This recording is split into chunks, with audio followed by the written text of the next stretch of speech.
Okay, I am the Caring Science Education Coordinator for the Watson Caring Science Center. In other words, formerly known as the Director of the Caritas Coach Education Program. Welcome to our first webinar of 2016. Caring Science Navigating Poignant Moments on the Journey of Life. This is very exciting. What I have you right now, you are each muted so that we don't hear people coming in and out of the conference. But at the end, I will unmute the speakers and they will answer questions. We want to encourage you to ask questions, and to do that, find the chat button. If you hover over the bottom of your screen, there's an area called chat. Click on that and send your question to me, Jan Anderson, and I will go through the questions and then moderate a question and answer period at the end for about 5 minutes. We have 3 wonderful speakers. They're all Caritas coaches. 2 are RNs, and 1 is of our Caritas coaches is the founder of the Conscious Dying Institute. We have Marianne Malloy. She is a nurse manager at Einstein Medical Center in Philadelphia. She will be sharing her experience in the pediatric ICU with a mother and infant. Marlene Golden is the director of trauma and the neuro ICU at Cone Health in Greensboro, North Carolina. She'll be sharing how Caring Science has helped her to empower her staff to give heart-centered care to people who are in devastating circumstances in neurotrauma. And Taryn Estes, who's the founder of Conscious Dying Institute. She's a consultant in palliative care and an innovation specialist. She'll be talking about how Caring Science, Sharon, we're going to get you out there, has informed her ability to create this program. Okay.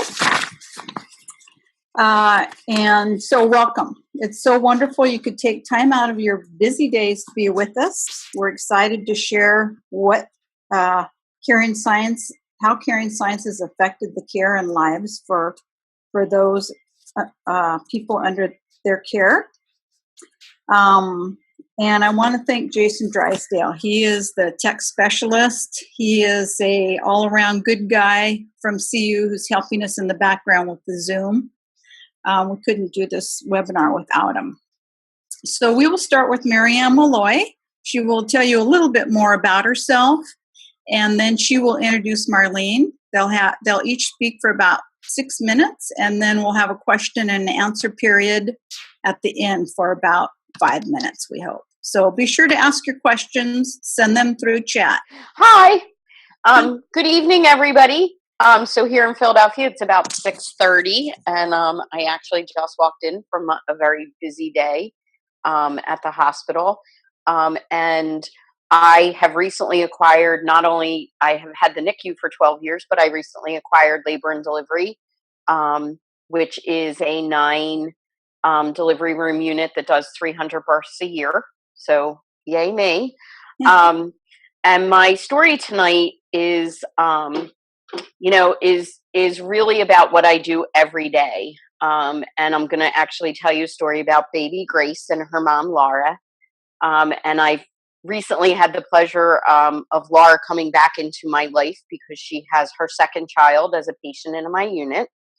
And Laura came to us and delivered about a 35-week infant who was born addicted to the drugs that Laura had chosen to take during her pregnancy. And baby Grace had probably one of the worst cases of neonatal withdrawal that we had seen in a very long time when she came. And our time with her mom was very rough. Her mom didn't think she had any issues. She didn't see anything wrong with it. And the staff truly struggled with any sense of ownership that the mom would take, or any responsibility that what Grace was going through was truly a cause and effect of something that her mom had done. And my role in many of these situations is really not only to be the peacemaker, but many times I am the only one who, you know, I'm the one that the staff looks to interact with the family and kind of keep the peace, so to say. And Laura really struggled with her responsibility in all of this. And at the end of Laura and Grace's stay, I had made a very difficult decision, which was to call DHS and report the situation, which is our Department of Health and Human Services. And in the end, Grace was taken away. And that was a very sad day for all of us. And, you know, I really thought Laura would hit rock bottom at that point and, you know, perhaps try to get her life together, but make the right decision for Grace. And we never heard from her again. Until fast forward to about a month ago, I get called into triage because there's a patient there who absolutely needs to see me. And I walk in and it's Laura, and she's visibly pregnant. And she says to me, "Do you remember me?" And I said, "Yes." And she said, "I'm clean." And I said, "What do you mean you're clean?" And she said, "No, really, I'm clean. Test my urine." And I said, "Okay." We already did that. We know. And she said, you made the biggest impact on my life by forcing my hand to make the right decision for Grace. And because of the love that you showed me and showed Grace's dad, we were able to give her a better life. So over the course of these years, what I was thinking was, you know, or at least the last year was, you know, that was a really hard decision to make. And I've had numerous conversations over the last 2 weeks with Laura, even telling her about the webinar tonight. And she said to me, "I don't think I would be here today if," she goes, "you're the only one who believed in me. You're the only one who knew that I could do this." And so her little guy is here now, and she has cleaned up her life. And we stand a very, very good chance that Laura's going to make the right decisions and continue on her treatment path and potentially not have DHS involved and not lose her son to a system that, you know, is sometimes a difficult system to navigate. And when I reflected on what I was going to talk about tonight, I think, you know, we as caregivers, we truly question sometimes, do we make a difference?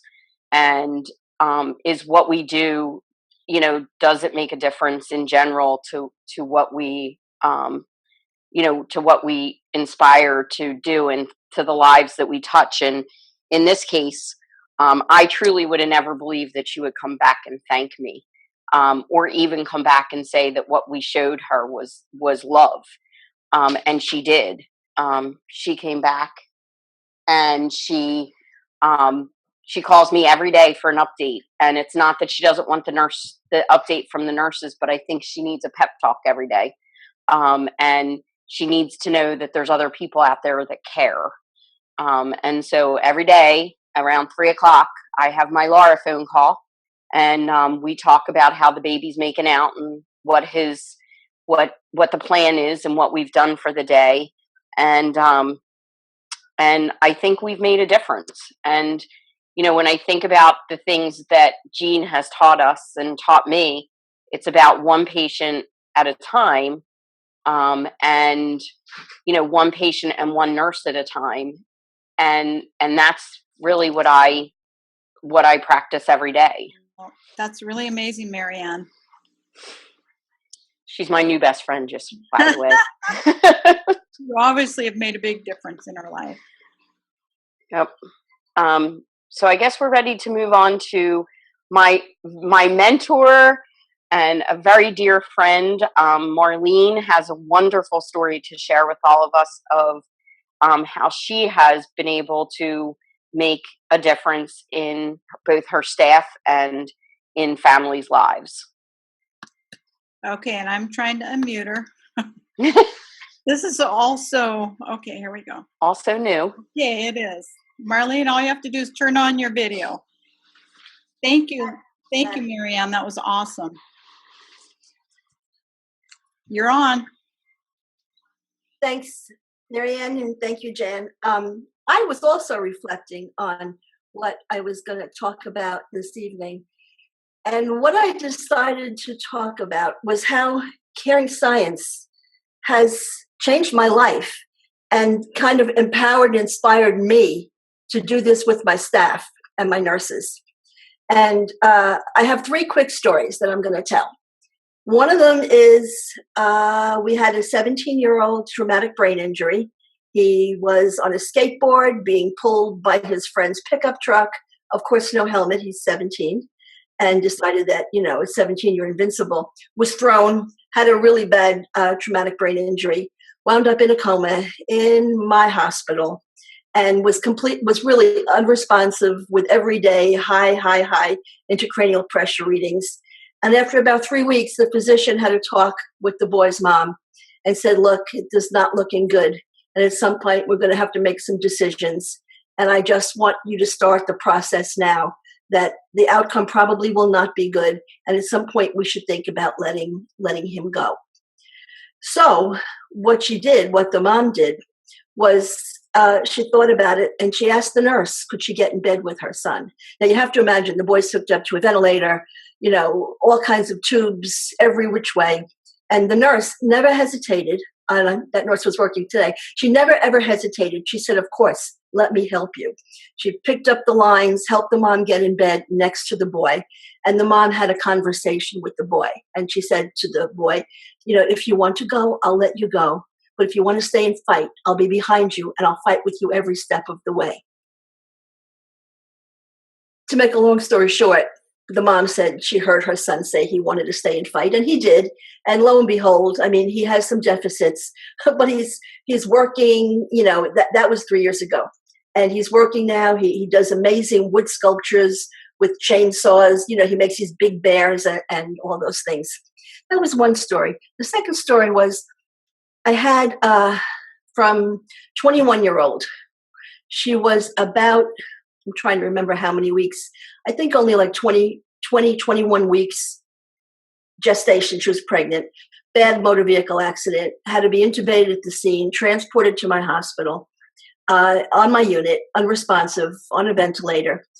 And the OB guys came and did all their testing, and there was no heartbeat. The baby, the fetus had died in utero. So they hung some Pitocin, which is going to bring on, her to expel the fetus.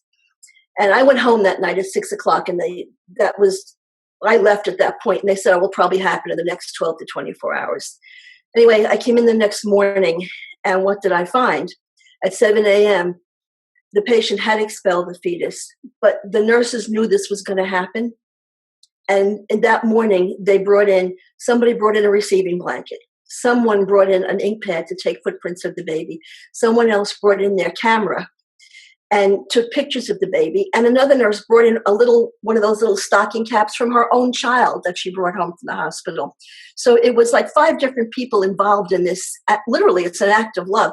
I had nothing to do with it. I was home sleeping when all this was arranged. So I came into the morning to find that.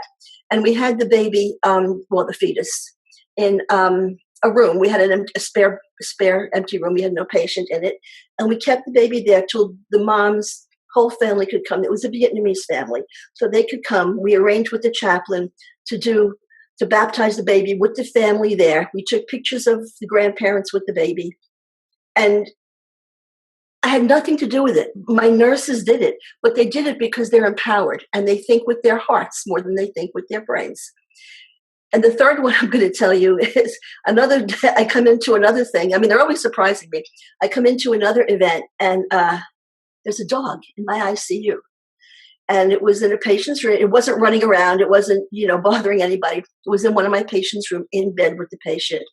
The night before, the family had decided to withdraw care on that patient and let the patient die a natural death. And they knew how close my patient was with his pet. They asked the nurses what could they do and could they bring them in.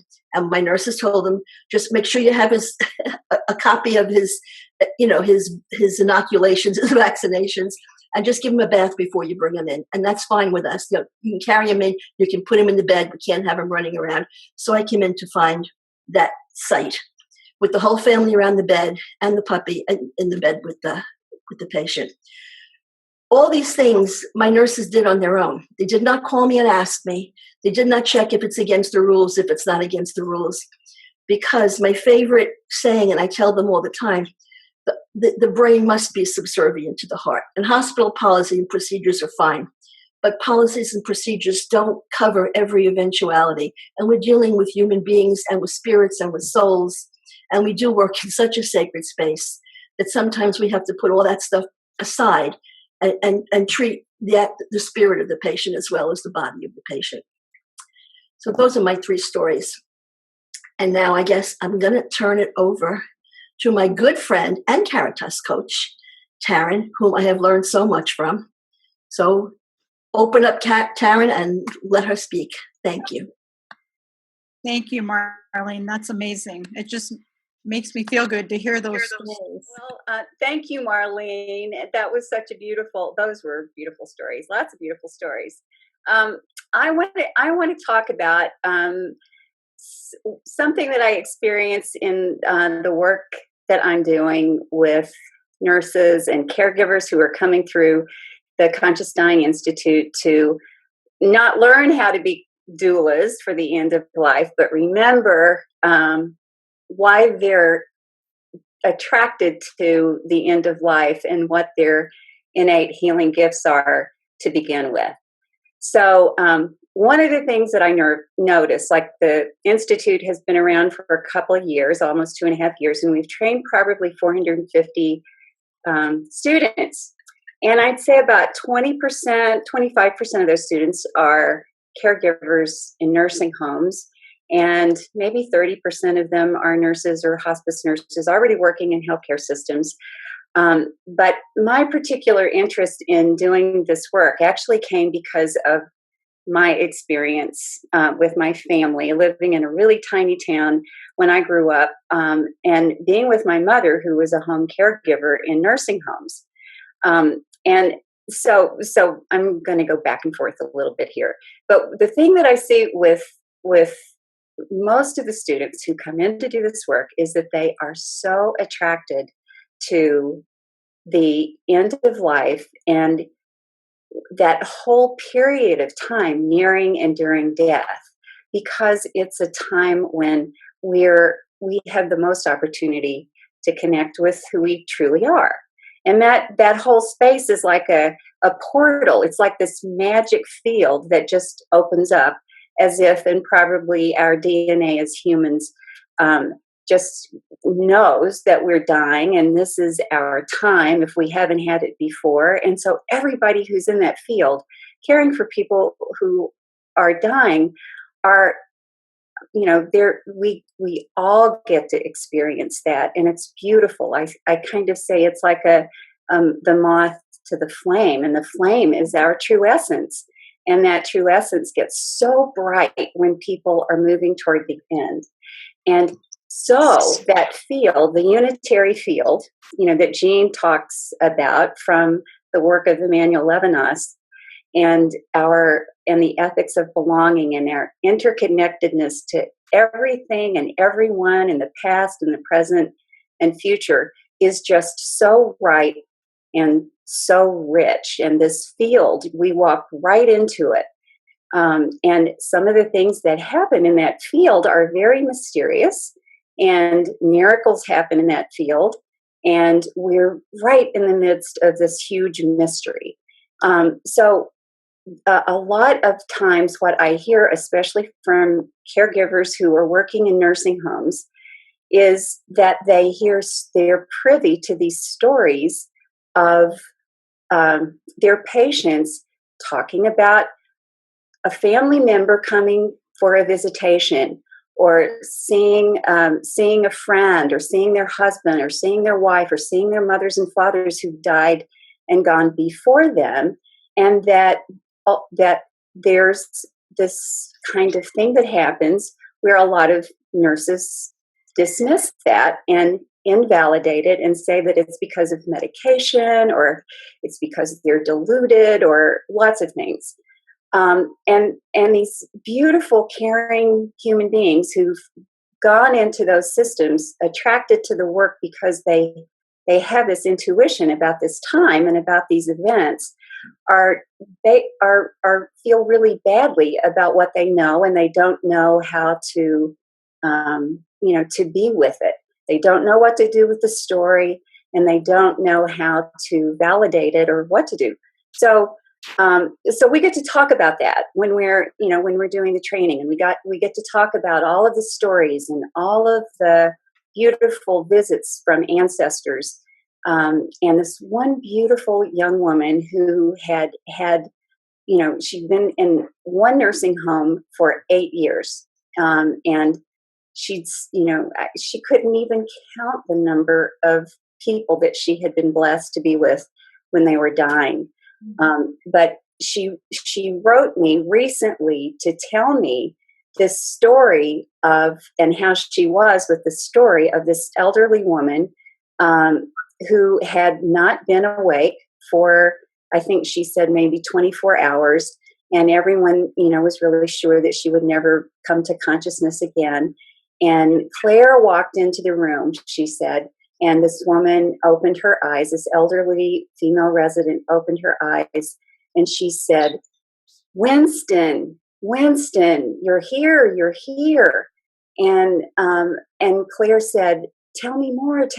And she said, oh, Winston, I'm so glad to see you. I never thought that I would see you again. And Mother, where's Mother? And Claire said that her eyes got really big, and she said, oh, Mother, you're okay. It's so good to see you. I'm coming home. And she said, she looked at Claire and she said, please tell my family that Winston and my mother are okay. And she shut her eyes and she died. And Claire said that she just felt so relieved and so blessed and so, happy that this had happened for her, the woman that she'd been caring for so long. But she was still, even though she'd gone through the program, she was still a little bit shy about telling her family, because her family had been hearing some of these stories and saying, oh, it's just the medication.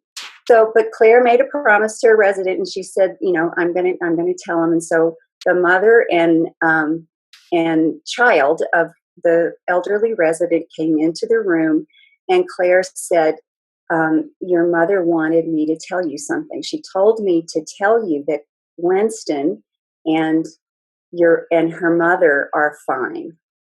And she said the daughter and mother went, just opened their mouths and went, oh, and she said, they said that that Winston was the elderly woman's brother, and he and her mother had died in a fire, and that she had never gotten to say goodbye to them, and she had always felt really, really, really badly and guilty because she wasn't there and she wasn't able to help them. And she said her family it was the first time that the family came over and actually hugged her and, connected with her as a human being and really acknowledged her. So these are some of the kinds of things that, in working with Caring Science and its relationship to conscious dying, it's like entering into that infinite field of love and care and connecting with our intuition as caring, healing agents and who we truly are is so important and so bright and so beautiful for all of us. And I just wanted to share that with you guys. Oh my God, Sharon, that's amazing. I love that, caring, feeling human beings. That's really what it's all about, isn't it? Yeah. Thank you. That's beautiful.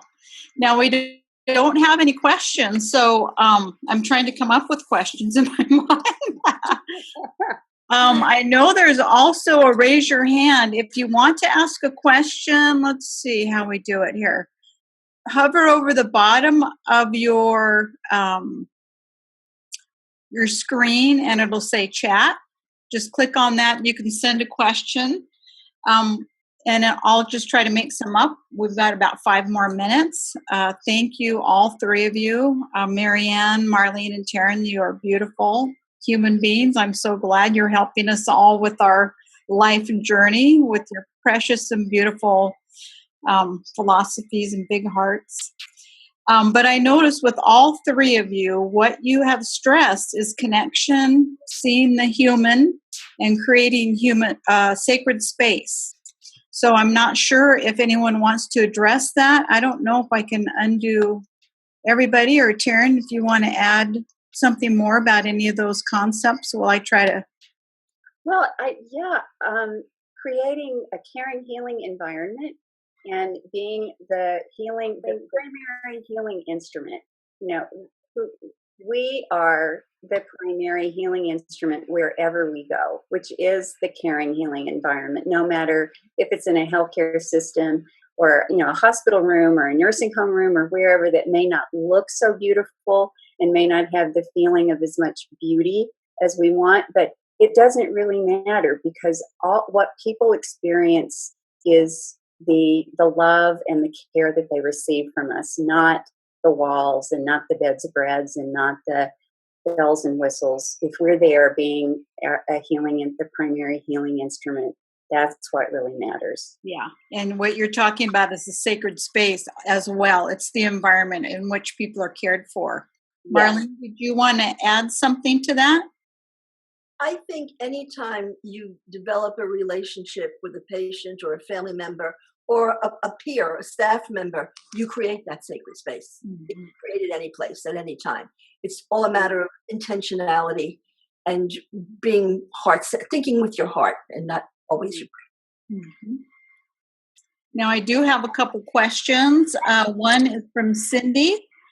Thank you for the beautiful stories today. What a wonderful gift for all of us. Tears we shed, along with reminding us that we are making a difference out there in nursing. So that is very much appreciated. And somebody wants to know a little bit more about what a doula for the end of life is. A doula for the end of life is really similar to a doula at the beginning of life. So a midwife steps in, she takes care of the family and the baby before it's born, so that the mother can let go, do her work. The father can be there for the mother and show up for the important things that are other than medical and technical care, the care of the emotion and the spirit, and all of the arms of love. Thank you. That's beautiful. And Marianne, I think you addressed some of those topics when you shared your story about believing in somebody who'd had so many problems, but yet holding them in the arms of love, as Taryn describes, and believing that they had more potential. Can you talk a little bit more about that? So my staff actually laughs at me because I tend to migrate to those moms and those dads who, who have troubles or are troubled. I tend to migrate to the 15 and the 14-year-olds who have maybe not made some great choices. And many times I find myself, the staff, for many of my staff, they've been doing this for a fair amount of my life. Right. I have a very, very experienced senior staff with very little turnover in my NICU. In fact, we laughed today because between the 3 out of the 8 nurses working today, they had, 120 years of NICU experience. Wow. And yet they will say to me, every day you show us something else. And it's not that they lack compassion or they don't want to be compassionate. They get wrapped up in the technical pieces of their job. And let's face it, is what I pay them to do, right? The technical pieces: manage the ventilator, hang the right IV fluids, don't make mistakes. And from a very early point in my manager career, I figured out that they needed help to see the rest of the puzzle. Right? They needed help to see that it was okay to get attached, and it's okay to give a parent a hug. And so for for me, they're the patients that I tend to, and many times I'm drawn into the situation, right? Because there's conflict. So let's, putting those cards on the table. They don't like the rules, or they don't want to follow the rules, or they're just mad. So, that role of turning it into something positive, is the role that my staff has allowed me to take. And every day I see somebody who, I see a staff member who maybe wasn't always in their career the nicest person, but a great clinician, who does something special. I saw a very experienced nurse give an orientee a hug today because she did something right. And I thought, I think I'm making a difference. Of course, I have been their manager for 12 years, so I would hope I would see a difference. But they're wonderful.